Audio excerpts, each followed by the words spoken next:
consumer trends very closely, and the industry has started to change. Can you tell me, which is actually why I'm bringing in this Hormel Always Tender pork loin, can you tell me a little bit about the changes you've seen in your consumer? Well, what we have is people will not put up with what's called hospital food anymore. So they want basically a restaurant experience in the hospital environment. And so the demands on our kitchen are to create things that visually make an impact, as well as have a taste that doesn't remind them that they're sick or gone through some type of surgery. So I need food that mimics what's happening in the restaurant, but at the same time, if it doesn't meet the standards that our nutritionist puts forward, it's not a go. So I get graded on patient satisfaction. My nutritionist is graded in terms of what she puts out of the kitchen from a nutrition perspective. My chef wants the ability to have some variety. She wants to also be able to improvise. And then anything I put in a change has to be approved by the CFO in terms of being able to drive down both food cost and labor cost. So you're really looking for something that's going to have a visual impact, that's that restaurant experience in the hospital. You want your chef to be able to have the variety and be able to do what she wants. But your nutritionist has to give the A-OK, and of course your CFO wants to save some money. Absolutely, absolutely. Would you say that the cost is one of your major concerns? No, personally for me, I have really more of a marketing hat, so I'm more interested in making sure that the patients go out of here talking about their experience at the hospital overall in a positive way. Food can do that. But I have to also pay attention to the fact that right now I've got some cost issues with beef. And so I have to address that because I have to report a P&L as well. Of course. So this patient experience is really important to you. And I think this product is really going to do great in your kitchen. I'd love to show you a little bit more. Okay, good. You mentioned that you've seen beef prices really rising. Mm-hmm. We've actually seen, if you look at this chart, the red line is going to be the beef and the blue is the pork. We've seen about a 35% difference per pound of the pork versus the beef. I didn't realize there was that much of a difference. And pork's actually closer to chicken than I thought it was too. Okay. What are you currently using in your kitchen to satisfy your patient needs? We're running about 2/3 beef and about 1/3 chicken. I can increase the chicken slightly, but you can't run too much chicken. People don't put up with that. We run more beef only because it'll ask for more variation. So I'm looking for something that'll replace some of the beef. I knew I had a cost issue. And with the consumer trends, we're also seeing pork being considered the other white meat. And so with that, we're seeing people stray away from beef and go more towards the pork and chicken, which is also a great addition to this product. Well, I know the beef though fits my nutritionist needs in terms of what it's bringing in. I don't know how pork runs in that regard. I have here a comparison in the nutrition between the pork loin and the beef tenderloin. Oh wow, it's half the calories. I had no idea it was that different. So there is a very big difference. Do you think that's something your nutritionist would like to see?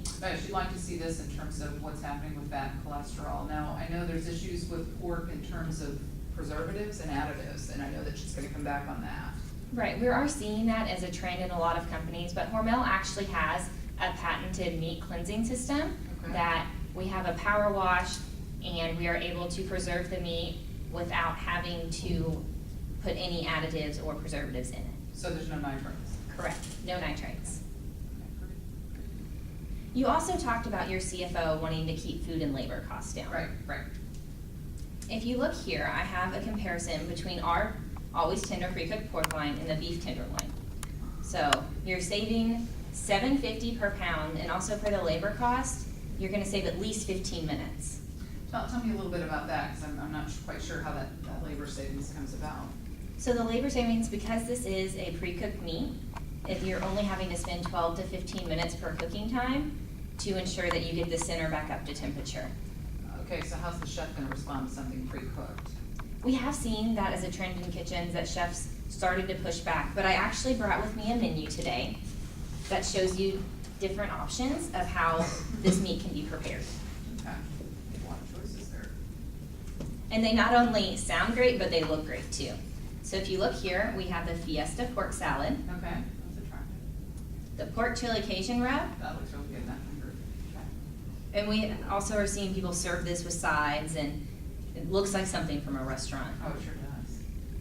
We have my personal favorite, the pork French dip, Okay. which has been, many kitchens have it across the area, and people are eating this up. Well, that works for my GI patients, okay.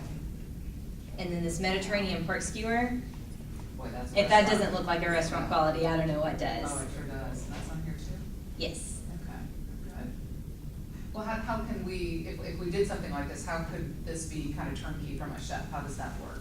So if you implement this pork loin into your kitchen, we actually have a Hormel team that comes in and they'll work with your chef on how to prepare these recipes and give you the recipe so you can see what to do. But we've also seen a lot of chefs begin to improvise and create their own recipes. So when I go back into a kitchen that this has been implemented in, a chef will show me a new recipe he's come up with, and it's actually become their staple menu item. That's interesting. Yeah, she's like that too. She would be very creative. So do you think your chef would really like this option, even though it is a pre-cooked that you were concerned about? Do you think this would still ease her needs for variety? Oh, I think so. You've given me some ideas of how this would actually be something that we can talk about even as patients are considering alternative kind of options as they come into our hospital as well. Do you have any other questions for me? No, we talked about the variety. That's important to me, and the ability to hit a restaurant quality. So you've already addressed that. The price issue that I know I have to be able to defend as CFO. You've got a product cost difference. What was it $7 pound? $7.50 a pound. $7.50 pound. Okay. And then the labor savings. So you addressed that as well. I think we've got it. Food cost, labor cost, quality. They just need to experience the product, really. So you said that your nutritionist, chef, and CFO would help you make this decision. Mm-hmm. Do you have a standing meeting with them? We do. We meet once a month, and our next meeting would be next week. So I don't know if Wednesday is something that would fit for your schedule? Yes, I could do Wednesday. Okay. That's a 9 o'clock meeting, and I think they really would need to experience the food. So would you be able to prepare something prior to that meeting in the kitchen with my chef? Yes, I would love to meet with your chef, and that would probably be about an hour, so I could show her a little bit more about the product too before we prepare something and bring it in. Okay, that sounds great. So 8 a.m. with your chef on Yes. Wednesday morning? Yes. And then after that meeting, I would love to talk to you about any other kitchen that you could see this product implemented in, so we can really help the kitchens around the area get this restaurant quality pork. Terrific. That's great. I also brought just a little brochure to give to your chef before I get to come in. Okay. It has a lot of information about the food, just a little more visuals and recipes that she'll be able to look over and enjoy before I get to come in and bring them in. I'm glad you got the Mediterranean. That's great. Okay, perfect. Thanks, Kelsey. I appreciate you doing this. I knew that the product was a winner when I tasted it at Catering Source, but I wasn't sure if it was going to meet everyone's requirements across the board. So. I'm very happy that you think it meets, and I look forward to meeting with you and your staff on Wednesday. Okay, great. Thank you. Thank Appreciate you. your time.